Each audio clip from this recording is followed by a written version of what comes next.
ടാറ്റ ഗ്രൂപ്പിന്റെ കീഴിൽ വലിയ മാറ്റങ്ങൾക്ക് ഒരുങ്ങിയിരുന്ന എയർ ഇന്ത്യ തേടി വീണ്ടും തിരിച്ചടികൾ എത്തിയിരിക്കുകയാണ്.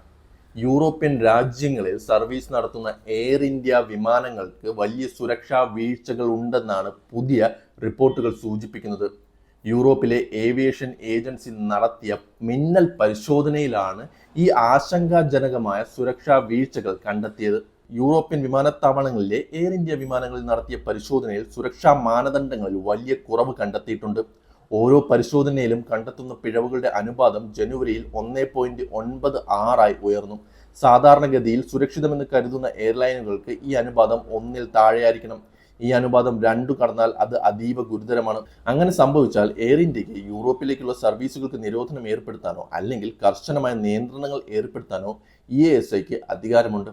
ഇതിനെ തുടർന്ന് ഇന്ത്യയിലെ വ്യോമയാന നിയന്ത്രണ ഏജൻസിയായ DGCA എയർ ഇന്ത്യയുടെ വിശദീകരണം തേടുകയും നിരീക്ഷണം കർശനമാക്കുകയും ചെയ്തിരിക്കുകയാണ്. യൂറോപ്യൻ സ്റ്റാൻഡേർഡ് അനുസരിച്ച് ചെറിയ ചെറിയ തെറ്റുകൾക്ക് പോലും വലിയ സുരക്ഷാ വീഴ്ചകളായാണ് കാണുന്നത്.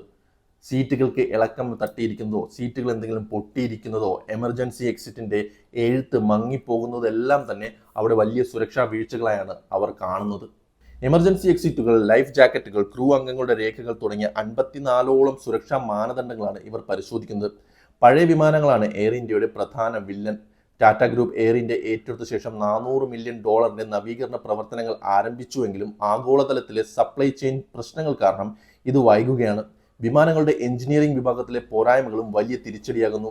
ഈ റിപ്പോർട്ട് പുറത്തു വന്നതിന് ശേഷം തന്നെ എയർ ഇന്ത്യ തിരുത്തൽ നടപടികൾ തുടങ്ങിയിട്ടുണ്ട്.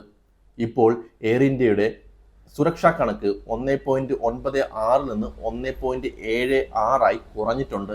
എന്നിരുന്നാലും ഇതൊട്ടും സുരക്ഷിതമായ കണക്കല്ല. ഈ സുരക്ഷാ വീഴ്ചകളുടെ പശ്ചാത്തലത്തിൽ എയർ ഇന്ത്യ CEO ക്യാമ്പബെൽ വിൽസന് DGCA കാരണം കാണിക്കൽ നോട്ടീസ് നൽകിയിരുന്നു. കൂടാതെ ചില മുതിർന്ന എഞ്ചിനീയറിംഗ് ഉദ്യോഗസ്ഥരെ സസ്പെൻഡ് ചെയ്യുകയും ചെയ്തിട്ടുണ്ട്. അന്താരാഷ്ട്ര വിപണിയിൽ വലിയ ലക്ഷ്യങ്ങളുള്ള എയർ ഇന്ത്യക്ക് ഇത് വലിയ തിരിച്ചടി തന്നെയാണ് നൽകിയിരിക്കുന്നത്. ടാറ്റയുടെ കീഴിൽ വലിയ മാറ്റങ്ങൾ കൊഴുകുമ്പോഴും പ്രാഥമിക സുരക്ഷാ കാര്യങ്ങളിൽ ശ്രദ്ധ കേന്ദ്രീകരിക്കുന്നില്ല എന്ന് പറഞ്ഞാൽ അത് യാത്രക്കാരിൽ എയർ ഇന്ത്യക്കുള്ള വിശ്വാസ്യത തകർക്കാനേ കാരണമാവുകയുള്ളൂ.